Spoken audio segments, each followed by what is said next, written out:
저희가 골로새서 말씀을 계속해서 살피고 있습니다. 골로새 교회가 세워짐을 받고 나서부터 그 골로새 교회의 세움을 통해서 그 소식을 접한 바울 사도가 내가 골로새 교회가 세워졌다라는 그 이야기를 듣고 나서부터 끊이지 않고 여러분들을 위해서 그 교회를 위해서 기도를 멈추지 않고 있다라고 말하면서 그 기도의 가장 중요한 내용이 뭐였냐면 하나님의 뜻을 아는 지혜와 지식이 여러분들에게 충만하게 되기를 원한다라는 것을 그 교회를 위해서 기도하고 있다라고 이야기를 했습니다. 그런데 그 구절에 나왔던 그 기도의 내용, 왜 바울 사도가 교회를 위해서 그렇게 기도해야만 했는지 그렇게 기도할 수 없었던 이유가 10절 전반절에 등장하게 되는데 주께 합당하게 행하여 범사에 하나님을 기쁘게 하시게 하기 위해서 여러분들에게 주님의 뜻을 아는 그 지혜가 여러분들에게 충만하는 것이 필요했다라는 것입니다. 이 주님의 뜻을 알아야 우리가 주께 합당하게 행할 수 있고 우리가 주께 합당하게 행함을 통하여 우리가 범사에 하나님을 기쁘시게 할 수 있기 때문에 바울 사도가 골로새 교회를 향해서 그렇게 기도하고 있다라고 이야기했다라는 것입니다. 그러니까 이 바울 사도가 골로새서를 통해서 우리에게 선포하고 있는 말씀을 따르자고 한다면 우리가 하나님을 기쁘시게 할 수 있는 방법은 우리가 주님의 뜻에 합당하게 살아가야 할 때일 뿐이다라는 것이고, 그럼 우리가 주님의 뜻에 어떻게 합당하게 살아갈 수 있느냐 하는 그 방법은 우리 안에 신령한 지혜와 총명, 즉 하나님의 뜻을 아는 지식이 충만하게 우리 안에 채워질 때라야 이 모든 것들이 가능하다라는 것입니다. 그러면서 하나님을 기쁘시게 하기 위해서 우리가 주님께 합당하게 살아야 되는데 그 합당하게 산다라는 것들이 도대체 어떠한 것인지에서 실제적인 예를 4가지를 들어서 설명을 합니다. 그것이 10절부터 12절까지 내용인데 그 첫 번째 내용은 10절에 모든 선한 열매를 맺으라는 것, 두 번째는 또 10절에 하나님을 아는 것에 있어서 점점 자라가야 한다라는 것, 그리고 세 번째는 11절에 기쁨으로 모든 견딤과 오래 참음에 이르는 것, 그리고 마지막 네 번째는 12절에서 우리를 성도의 기업의 부분을 잇기에 합당하게 만들어주신 하나님께 감사하는 것, 이 4가지가 우리 안에 이루어지게 될 때 우리가 주님께 합당하게 사는 것이고, 우리가 이것들을 갖추게 될 때라야 우리가 하나님을 기쁘시게 하는 삶을 비로소 살 수 있다라는 것이 바울 사도가 가르치고 있는 내용이다라는 것입니다. 자, 여러분 우리가 어떻게 행해야 하나님을 기쁘시게 할 수 있는지 이 4가지 실제 예를 바울 사도가 들어줬는데 이 4가지 이야기를 보면서 어떻습니까? 여러분이 평상시에 내가 하나님의 자녀로서 하나님을 기쁘시게 하는 삶을 내가 스스로 살겠노라고 다짐하고 고백했던 그 내용들과 비교했을 때 바울 사도가 여러분이 이렇게 해야 하나님을 기쁘시게 할 수 있습니다 라고 했던 그 내용들과 얼마나 공통 부분이 있습니까? 생각할 때 내가 생각했던 것들과 크게 다르지 않구나, 그런 생각들이 드십니까? 아니면 내가 하나님을 기쁘시게 하겠다라고 스스로 내가 다짐하고 내가 이런 것들을 통하여 하나님을 기쁘시게 하겠습니다라고 생각했던 다짐했던 내용들과 많이 다르다라는 생각들이 드시게 됩니까? 근데 우리가 이 4가지 내용들을 우리가 곰곰이 살펴보게 되면 사실 그 내용 하나하나만을 놓고 보게 되면 우리가 다 고개가 끄덕여지는 내용들입니다. 이렇게 하면 우리가 하나님 뜻을 따라 사는 것이고 하나님을 능히 기쁘시게 할 수 있어. 우리가 그 내용들에게 토를 달 수는 없습니다. 그런데 이것들을 실제로 내 삶에서 적용해서 이룰 수 있느냐 하는 부분에 가면 좀 생각들이 달라지게 되죠. 왜냐하면 우리가 하나님을 알아가고 하나님의 구원에 대하여 감사하라라고 하는 이런 부분들은 우리가 충분히 가능합니다. 그래서 내가 이것들을 통하여 하나님을 기쁘시게 할 수 있어, 이렇게 하는 것이 하나님의 뜻에 맞는 일이야 라고 한다고 하면 우리는 이런 일들에 대해서 거리낌이 없습니다. 얼마든지 내가 할 수 있는 일이기 때문에 충분히 도전할 수 있다고 느끼게 됩니다. 그러나 다른 2가지, 모든 선한 일에서 열매를 맺으라거나 기쁨으로 끝까지 참고 견디라라고 하는 이 요구에 대해서는 우리가 현실적으로 가능하다라고 여기지 않기 때문에 내가 이것들을 통하여 하나님을 기쁘시게 하는 그런 삶을 살아보겠나라고 그런 다짐들, 그런 고백들 잘 하지 못하는 것이 현실입니다. 그렇다면 우리가 하나님을 기쁘시게 하는 그런 삶을 살겠다라고 다짐을 하고 고백을 하고 내 나름대로 작정을 하면서도 내가 할 수 있는 것으로만 내가 하나님을 기쁘시게 하겠다라는 것이고 내가 하고 싶은 것으로만 하나님을 기쁘시겠다고 하는 것이기 때문에 이런 고백들, 내가 할 수 있고 능히 감당할 수 있는 이것들을 통해서 하나님을 기쁘시게 하겠다라고 하는 이 다짐의 고백들은요, 실제로는 우리 삶 속에서 아무런 구속력이 없는 외침입니다. 왜냐하면 내가 능히 잘할 수 있는 것이기 때문에, 내가 충분히 할 수 있는 것이라는 것은 내가 이것들을 하기 위해서 애쓰고 다짐하고 결단하는 그런 수고들이 필요치 않기 때문에, 이런 것들을 통해서 내가 하나님을 기쁘시게 하겠다고 하는 것은 사실은 하나님을 기쁘시게 하는 삶이 내 삶에 별로 중요하지 않다라고 스스로 인정하는 것과 다를 것이 없다라는 것이죠. 여러분, 우리가 하나님을 기쁘시게 하는 그 삶을 살기 위해서는 우리가 전적으로 주님께 합한 생활을 해야 됩니다. 내게 합한 생활을 사는 것이 아니라, 내게 유익하고 내가 할 수 있고 내가 기쁜 일을 하는 것이 아니라 하나님께 합당한 일을 할 때에라야 비로소 우리는 그 삶을 통하여 하나님을 기쁘시게 할 수 있다라는 것입니다. 그렇기 때문에 우리는 하나님을 기쁘시게 하는 삶을 살기 위해서는 어떻게 하는 것이 주께 합당한 것인지, 그리고 이 주께 합당한 것이라는 것이 무엇인지를 알기 위해서는 하나님의 뜻을 정확하게 알아야 합니다. 그래야 하나님께서 요구하시는 그 삶의 길로 나아갈 수 있다는 것이죠. 오늘은 이 네 가지들을 통해서 우리가 이 뜻을 통하여 하나님께서 우리에게 밝히 알기를 원하시는 하나님의 뜻이 무엇인지를 우리가 깨닫는 그런 시간이 되기를 소망합니다. 첫 번째는 모든 선한 일에 열매를 맺으라라는 것입니다. 우리가 신앙생활을 하게 되면 이런 이야기들을 종종 듣게 됩니다. 저 사람 예수 믿고 변했다. 또 예수 믿고 복음을 받으면 사람이 변하게 된다. 이런 표현들을 우리가 자주 사용하고 또 듣게 됩니다. 근데 우리가 복음을 접하게 되면, 예수를 믿으면 사람이 변하게 된다라는 이 표현은 아마 이 골로새서 1장 10절에 이 말씀을 토대로 한 것일 것입니다. 우리가 예수를 믿어서 복음을 받게 되면, 하나님의 뜻이 무엇인지를 알게 되면 모든 선한 일에 열매를 맺게 된다라는 것입니다.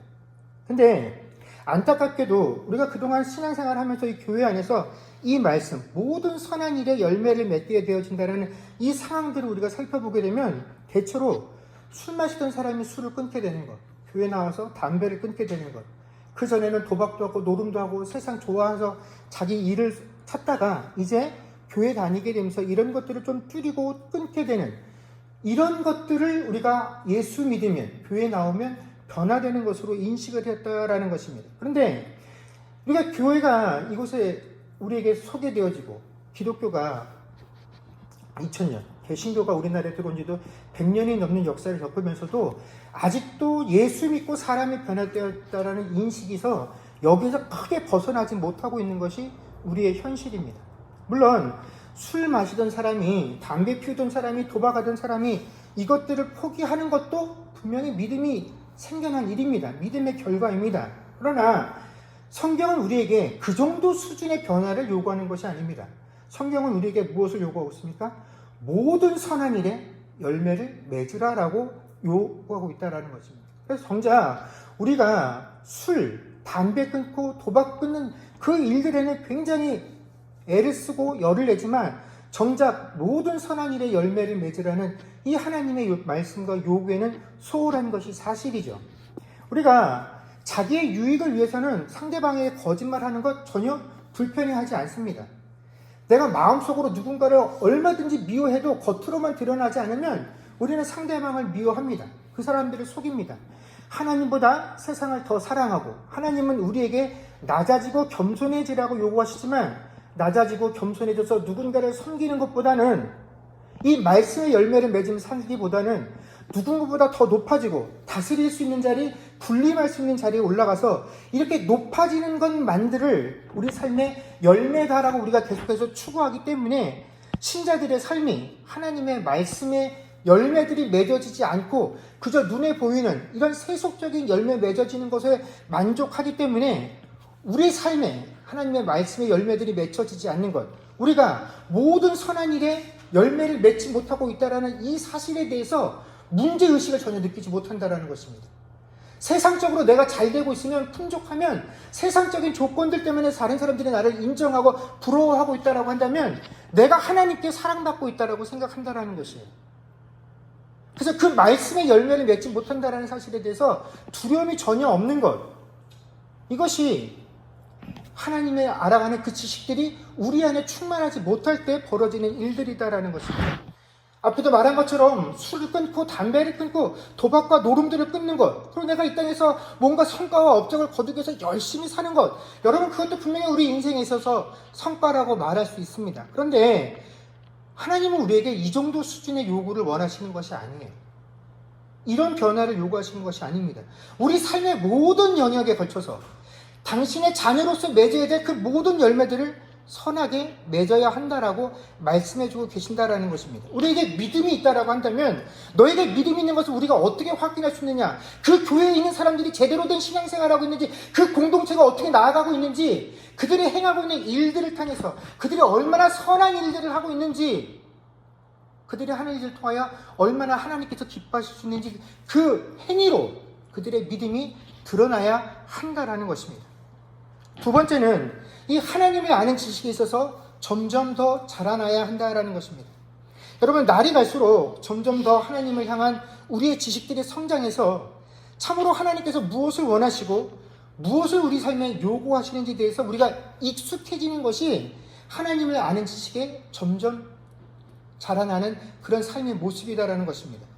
여러분, 내가 복음을 받아서 믿음 생활을 하고, 또 어떤 이는 나는 복중에서부터 하나님의 가정에 이렇게 모태신앙으로 태어났다라고 그것을 자랑하는 사람들도 있습니다. 근데 이렇게 수십 년간 태어날 때부터 믿음을 가지고 태어났다고 말하는 사람들이 정작 하나님에 대해서 이야기하고 신앙에 대해서 이야기할 때 성부 하나님에 대해서, 그분은 하나님 천지를 창조하신 분이고 예수 그리스도께서는 내 죄를 위하여 십자가에서 대신 돌아가신 분이시고 성령님은 나에게 방언이나 병 고침과 같은 은사를 주시는 분 정도라고만 이해를 하고 그렇게 하나님을 설명할 수 있다고 한다면, 여러분, 그 사람은 결코 하나님께 합당한 자가 아닙니다.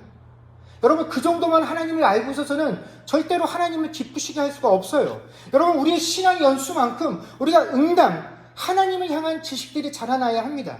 예수 믿으면 복 받는다라는 것이 아니라 예수 믿으면 받는다고 하는 그 복이 무엇인지를 정확히 알아야 한다라는 것입니다. 구원을 받아서 참 기쁘고 감사하다라는 것이 아니라 왜 하나님께서 나를 구원하셨는지 그 구원의 목적을 알아야 그 목적에 합당한 삶을 살 수 있다라는 것입니다.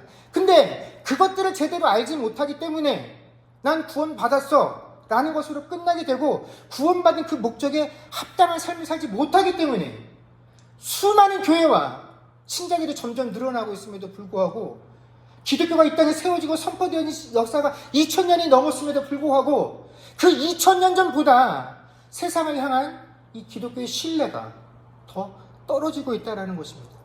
왜 그렇습니까?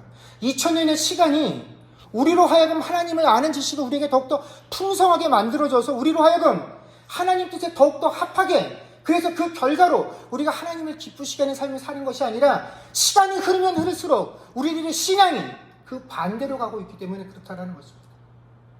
그저 구원받았다는 그 사실만으로 내가 세상에서 다른 사람들보다 힘들지 않고 편하게 살 수 있다는 것만으로 내가 하나님께 받을 것, 내가 해야 할 일을 다 했다라고 여기기 때문에 여러분, 우리의 삶이 하나님을 기쁘시게 할 수 없다라는 것입니다. 여러분, 예수님께서 뭐라고 하셨습니까? 귀신 들린 자가 예수님 앞에 달려나와서 당신은 하나님의 아들이다라고 고백을 하는 것을 보면서 잘 알고 있다라고 말씀하셨습니다. 그러나 그 귀신 들린 자가, 그 귀신이 예수님의 정체가 무엇인지를 알고 있다라고 해서 구원받을 수 있습니까? 그가 하나님의 자녀가 될 수 있습니까? 그런 것이 아니죠. 구원이라는 것은 그런 것이 아니기 때문에 그렇습니다. 예수님이 어떤 분인지 그 귀신이 몰랐기 때문이 아닙니다. 무엇을 위해서 이 땅에 오셨는지, 무엇을 하셨는지 잘 알고 있음에도 불구하고 그는 구원받지 못하고 하나님의 자녀가 되지 못한다는 것입니다. 구원받는 이유와 목적을 알아야 합니다. 왜 하나님께서 우리를 구원하셨는지 그 이유를 분명히 알아야 우리가 하나님 뜻에 합하게 살 수 있고, 우리가 하나님 뜻에 합할 때에라야 우리는 하나님을 기쁘시게 하는 삶을 살 수 있다는 것입니다. 그런데 오늘날 우리가 하나님을 알고 있는 이 지식의 수준들이 딱 이 귀신만큼이다라는 것입니다. 예수님이 누구인 줄 알아요. 무엇을 했는지 알아요. 그 결과가 무엇인지도 알아요. 근데 그것들을 다 알았다고 해서 그 목적에 우리가 합하게 살아야 되는데 우리가 그 목적에 합하게 살지 못해요. 그래서 하나님을 기쁘시게 하지 못하고 우리 삶에 그 지식의 그 믿음의 합한 열매들이 드러나지 못한다라는 것입니다. 그래서 바울 사도가 너희가 이렇게 되기를 내가 원한다라고, 너희가 교회라고 한다면 이렇게 되어야 한다라고 내가 끊임없이 이것들을 위하여 너희를 위해서 기도하고 있노라라고 이야기하는 것입니다. 세 번째는 11절에 하나님이 주시는 능력으로 강하게 되어서 기쁨으로 모든 견딤과 오래 참음에 이르는 것입니다.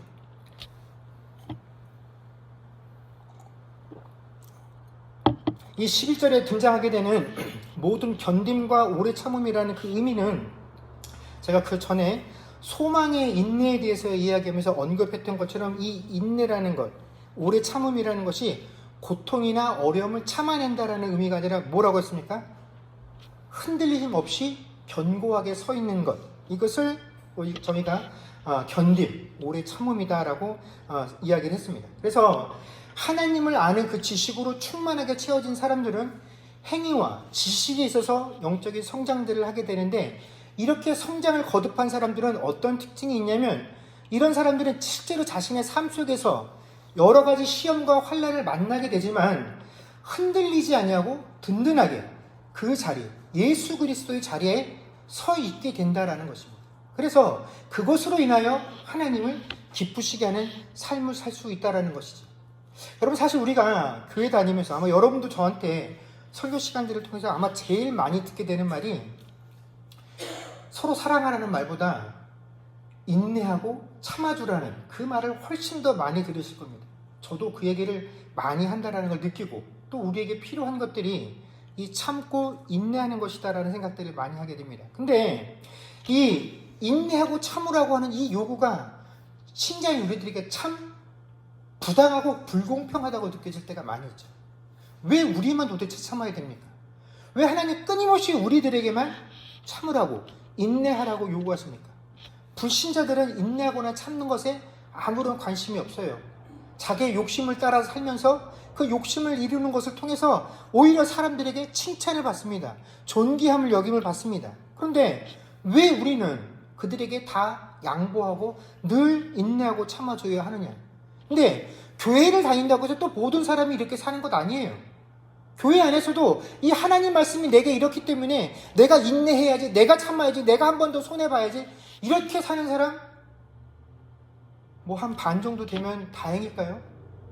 근데 그렇게 안 하고 살면서도 그냥 교회에 들어와서 나는 하나님의 자녀요, 나도 하나님께 기도하고 내가 원하는 것들을 받았다라고 이뤄냈다는 사실로 자랑하면서 이야기할 때, 그런 사람들의 삶과 나를 비교하게 되면 또 나는 주눅이 들고 화가 납니다.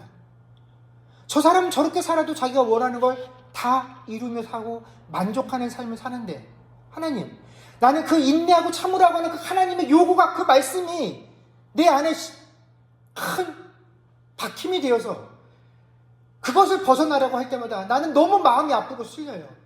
그래서 나는 이걸 지키려고 애를 쓰는데 그 결과가, 하나님 말씀대로 살았다라는 그 결과가 너무나 속상하다라는 것입니다. 내가 이렇게 살면, 그래, 당신 정말 믿음이 좋구나, 정말 신앙이 좋구나, 우리는 그냥 말씀은 듣는 데서 끝내고 그저 세상 사람들과 똑같이 살아가는데 당신은 정말 그 말씀대로 살기 위해서 애쓰고 몸부림치는군요 하고 내 삶을 인정해 주는 것이 아니라, 내가 하나 포기해서 얻지 못하는 그 상황들을 보면서 다른 사람들이 비웃는다라는 것이죠. 내가 안다라는 것이죠. 근데도 나는 그것을 못 놓고 있다라는 내 자신이 너무 한심하고, 나에게만 이걸 요구하시고 나에게만 부담감으로 다가오게 하신 그 하나님이 원망스럽고 화가 날 때가 참 많이 있다라는 것입니다. 근데 여러분, 우리가 하나님이 우리에게 이 말씀을 주실 때 너희가 인내하고 참고 주변에 더 많은 것들을 양보해 주라고 말씀하실 때, 이것들이 정말 내가 지키고 따를 때 너무 가슴이 아프고 내 마음이 너무 아프고 어렵고 힘들고 이 일을 행하면서 기쁨이 없다라고 한다면, 여러분, 우리는 이 말씀을 하나님께서 우리께서 주신 그 의도를 제대로 이해하지 못하고 있기 때문에 그렇다라는 것입니다. 여러분, 주께서 우리에게 그리스도의 삶이 십자가를 지고 따르는 이 삶 속에서 우리에게 참고 견디고 인내하라고 요구하신 것은 우리가 일반적으로 생각하는 것처럼 어려움을 무작정 참아내는 것이 아닙니다. 그저 체념하듯이 나는 정말 싫지만 어쩔 수 없이 하나님이 요구하시니까 내가 억지로 이 일을 합니다 하고 그저 어쩔 수 없이 받아들이는 이것을 우리는 기독교가 우리에게 요구하는 인내다라고 생각하고 우리가 따라가야 할 그 길이라고 생각을 합니다. 그렇기 때문에 기쁨이 없어요. 따라가면서도 정말 가시밭개같이 느끼며 따라가게 된다는 것입니다. 그러나 주님께서 말씀하신 우리에게 요구하시는 그 인내라는 것은 우리로 하여금 네가 살고 있는 그 삶 속에서 네가 누려야 할 것들을 포기하는, 그래서 남에게 다 줘버리고 너는 가장 밑에 있는 삶을 살아야 한다는 그런 우리의 실제의 삶 속에서 네가 악전고투하면서 그렇게 살아야 한다는 그런 의미가 아니라 지금 주어진 너의 삶 속에서 어떻게 해요? 하나님 나라를 소망하면서 이 세상의 것들에 연연하지 말고 살 것을 요구하는 것이 하나님께서 우리에게 요구하시는 그 인내의 참 의미이다라는 것입니다. 그래서 이 말씀을 잘 보여주는 것이 로마서 5장 2절에서 4절까지 말씀이죠. 우리 로마서 5장 2절에서 4절까지 말씀을 다 같이 읽도록 하겠습니다. 읽겠습니다. 시작. 또한 그로 말미암아 우리가 믿음으로 서 있는 이 은혜에 들어감을 얻었으며 하나님의 영광을 바라고 즐거워하느니라. 다만 이뿐 아니라 우리가 환난 중에도 즐거워하나니 이는 환난은 인내를, 인내는 연단을, 연단은 소망을 이루는 줄 알미로다. 아멘. 여러분, 로마서 말씀 우리에게 뭐라고 가르치고 있습니까? 인내와 연단과 소망은 무엇으로 말미암아 가능한 것입니까?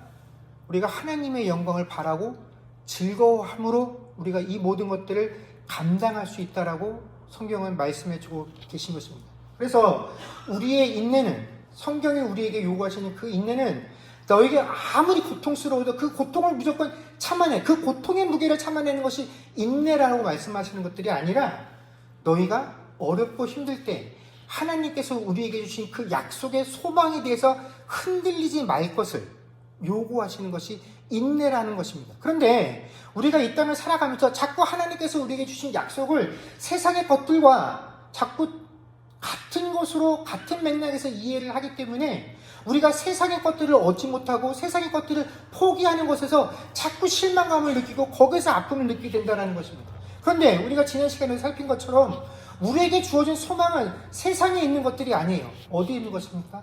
하늘에 쌓는 것입니다. 하늘에 쌓는 소망이라는 것을 알 때에만 우리가 온전히 하나님께서 우리에게 주신 그 약속 위에 서 있을 수 있다는 것입니다. 이 사실들을 우리가 놓쳐서는 안 된다는 것입니다. 그리고 하나님께 합한, 그래서 그분을 기쁘시게 하는 네 번째 간구는 우리로 하여금 빛 가운데서 성도의 기업의 부분을 얻게 하신 하나님께 감사하라라는 것입니다. 이 말씀은 이런 것이죠.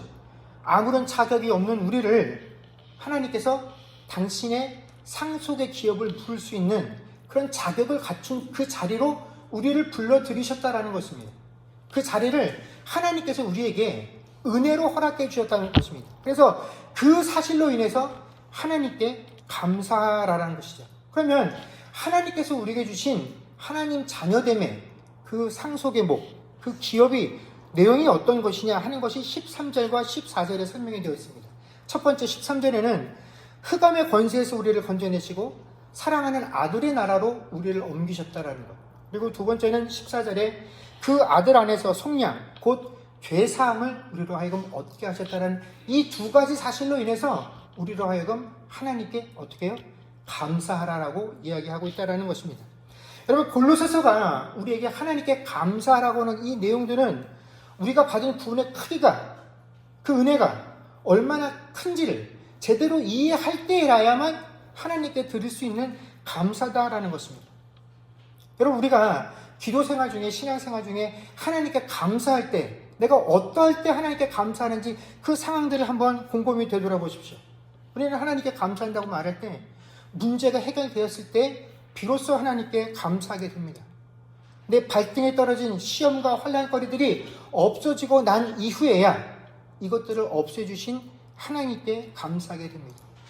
내가 세상에서 어떤 관문을 통과해야 되는데 내가 그 관문들을 통과하게 되어서 합격이라는 것을 쟁취하게 되었을 때 하나님께 감사하게 됩니다. 내가 계획하지도 않고 얻으려고 노력하지도 않았는데 불로소득으로 무언가를 얻게 되었을 때, 공짜로 무언가를 얻게 되었을 때 하나님께 감사합니다.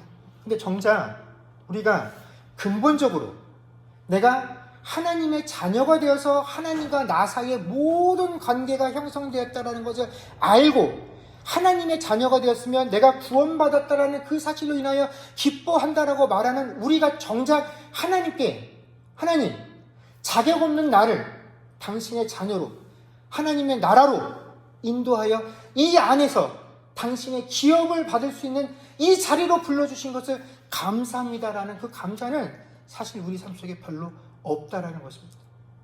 우리는 항상 내 육체적인 것, 눈에 보이는 것, 내 가족, 내가 원하는 것들이 이루어진 것에 대해서 감사하지 하나님께서 내게 은혜로 베푸신 것에 대해서는 온전히 감사하지 못한다라는 것입니다.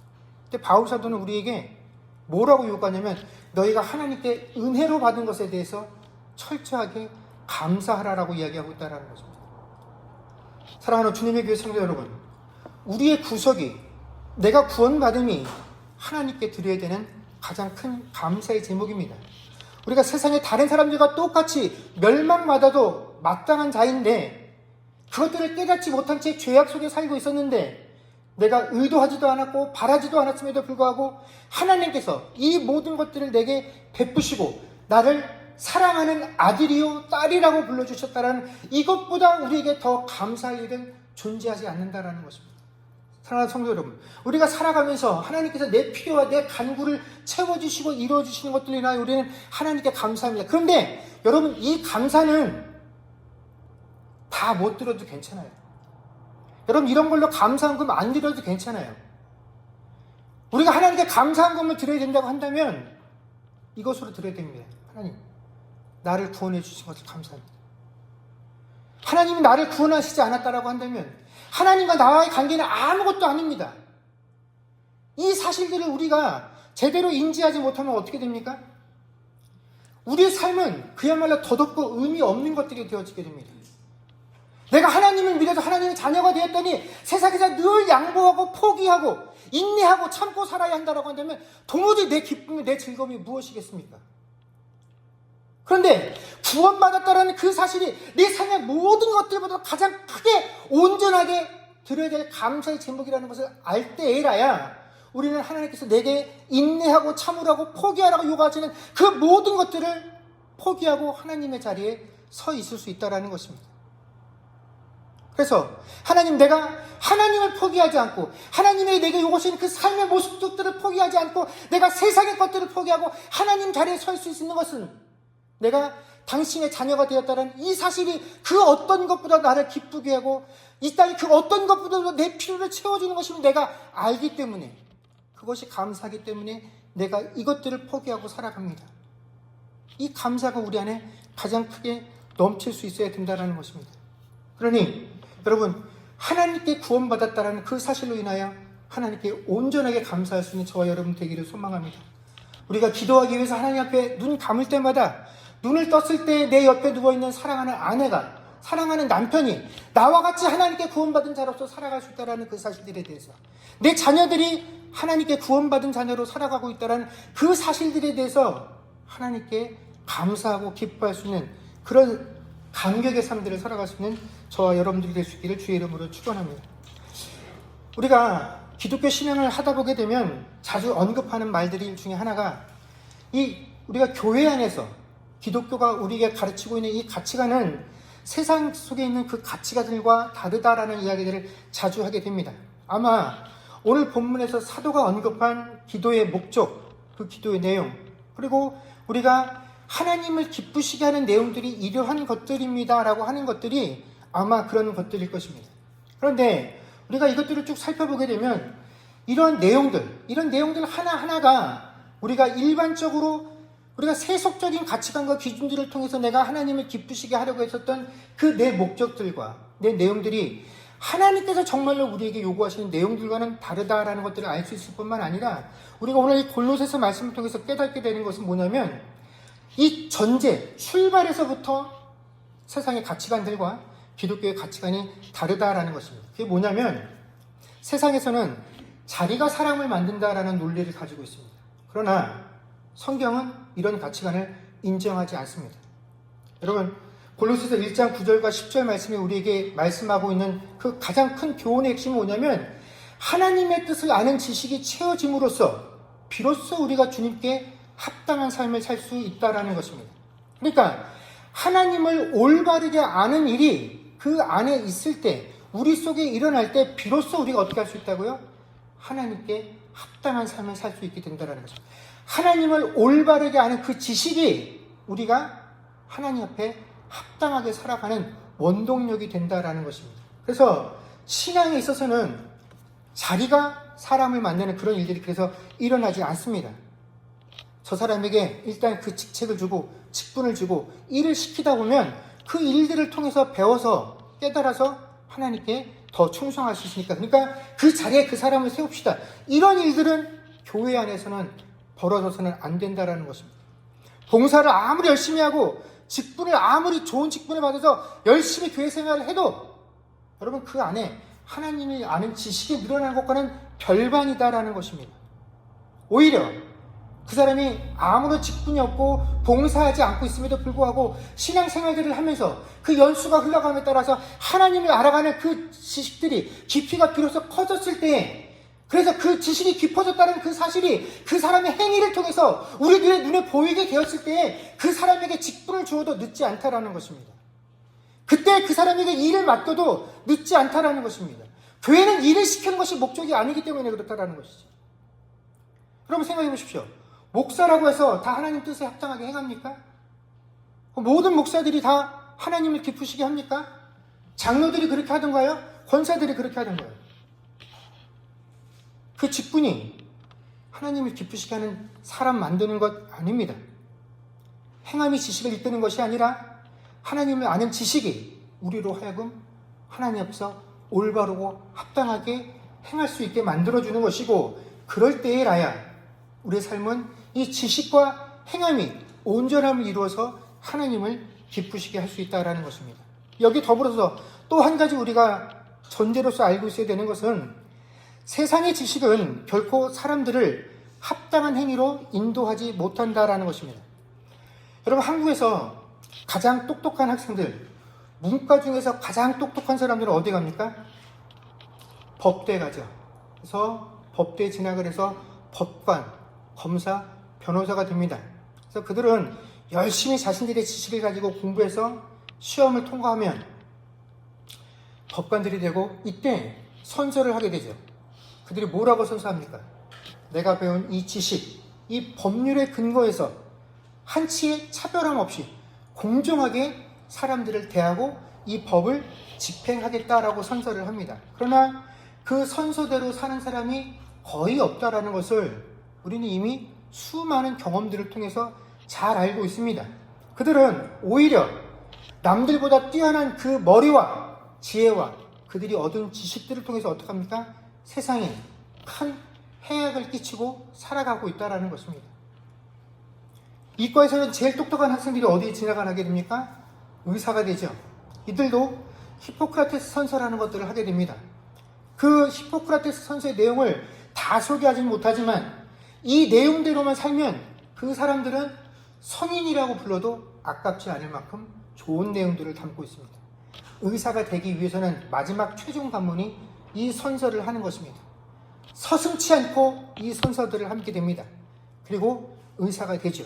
근데 의사가 되어서 그 선서대로 사는 사람은 거의 없습니다. 자신의 밥그릇이 내 수입의 위협을 받는다라고 한다면 전 국민의 생명을 담보로 내 이권을 지키는 일에 서슴없이 나서는 사람들이 이 세상의 지식이 풍성한 사람들의 특징이다라는 것입니다. 여러분, 이 법관들 중에, 이 변호사들 중에, 이 검사들 중에, 이 의사들 중에 크리스찬들이 없겠습니까? 아마 비율로 따지면 훨씬 많을 것입니다. 아마 많은 교회 목사들이, 부모들이 자기 자녀들이 이런 자리에 오르게 되었을 때 하나님께서 주신 복이다라고 하면서 아마 큰 자랑들을 했을 것입니다. 근데 여러분, 이렇게 우리가 똑똑한 것들을 자랑하고 법관이나 의사와 같은 그 자리, 이 자리에 올랐다라는 것들을 자랑하고 사는 것에 집중하며 우리가 신앙생활들을 해왔기 때문에 거기에 합한 삶을 사는 것에는 아무런 관심도 책임감도 느끼지 못하는 것이 현실이다라는 것입니다.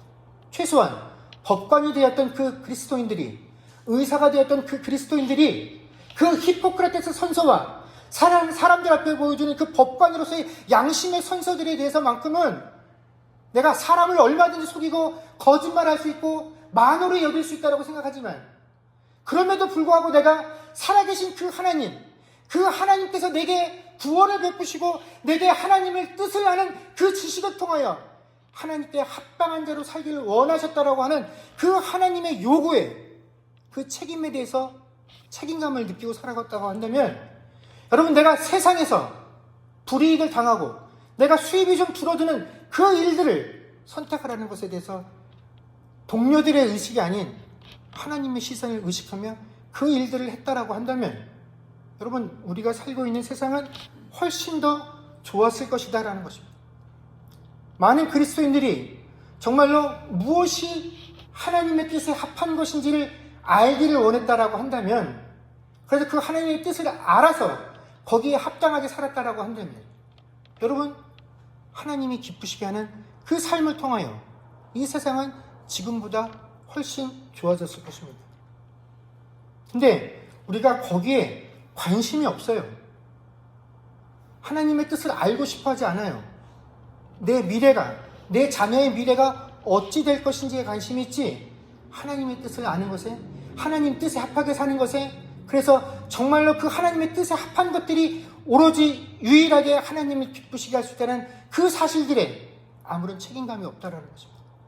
그럼 예전에 한국 사회를 아주 떠들썩하게 했었던 한 가지 사건이 있었습니다. 뭐냐면, 한국에 유명한 방산기업이 있었는데 그 방산기업의 회장이 한 교회의 장로님이셨어요.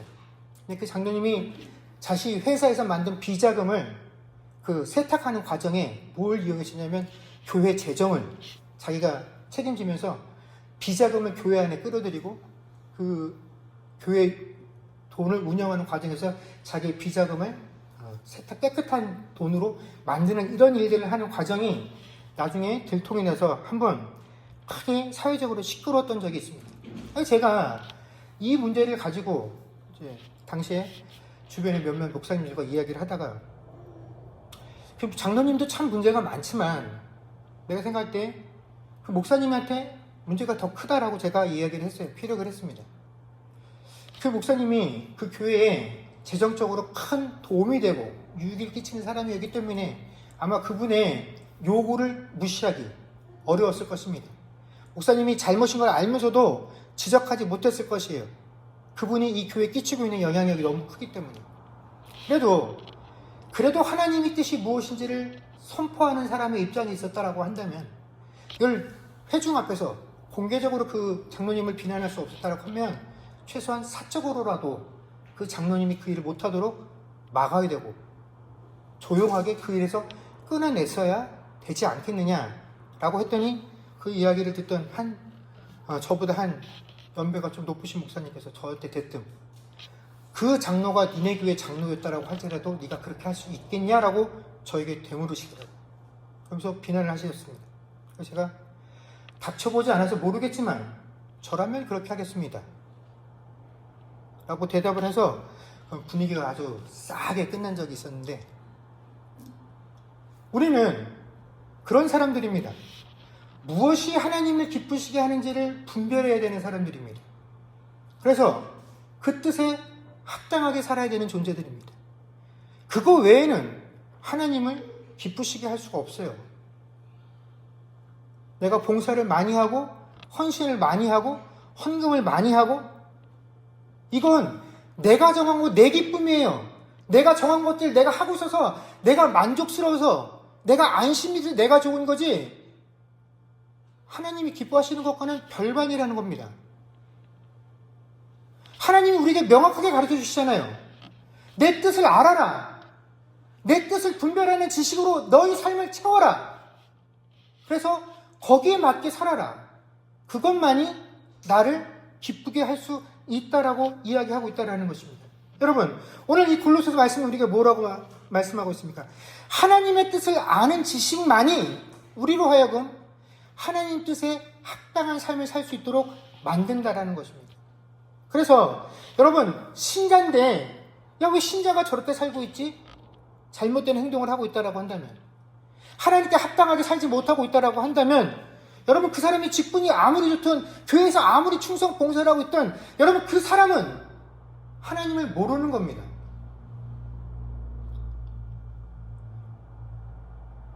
교회에 온 사람들한테 제발 교회의 도리를 가르치지 마십시오. 하나님의 도리를 가르치십시오. 교회에 나온 사람이 어떻게 해야 되는지를 가르치지 말고 하나님을 믿는 사람이 어떻게 해야 되는지를 가르쳐야 합니다.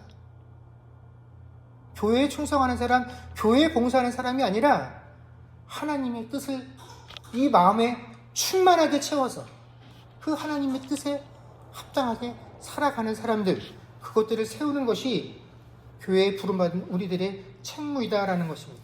여러분, 골로새서가 선포하는 올바른 신자, 참된 신자의 모습은 하나님을 아는 신령한 지식이 하나님께 합당한 삶으로 나타날 때일 뿐이다라는 것입니다. 그러므로 우리가 무엇을 하든지 간에 하나님의 뜻을 아는 그 지식이 우리 안에 더욱더 충만하기를 늘 간구하는 자들이 되어야 합니다. 그 하나님의 뜻을 아는 일에 더욱더 애를 쓰고 열심을 내야 합니다. 내가 40년을 믿었으니까, 50년을 믿었으니까, 내가 장로니까, 목사니까 이 정도면 내가 하나님의 뜻을 다 안다라고 자부하지 마십시오. 매일매일의 삶 속에서 내 모든 삶의 영향에서 선한 열매를 맺어야 합니다. 근데 우리가 그렇게 하지 못해요. 늘 내가 하고 싶은 것에서 머물며 내가 하고 싶은 것들을 이루어냄을 통해서 내가 하고 있는 것들을 다 이루었다라고 말하고 싶은 것이 우리이기 때문에 그렇다라는 것입니다. 사랑하는 성도 여러분, 그 바른 알미, 내가 하나님을 알고 있다라는 그 사실들이 우리의 삶에 합당한 행동으로 나타날 수 있기를 소망합니다. 바울 사도가 골로새 교회 안에 너희가 이 기도가 충만하게 있기를, 내가 끊임없이 기도한다라고 말씀했던 이 기도의 내용들이 우리 주님의 교섭한 모든 성도들이 하나님 앞에 머리 숙일 때마다, 기도할 때마다 우리의 기도와 간구 가운데서도 끊이지 않고 하나님께 드려질 수 있기를 주의 이름으로 간절히 축원합니다.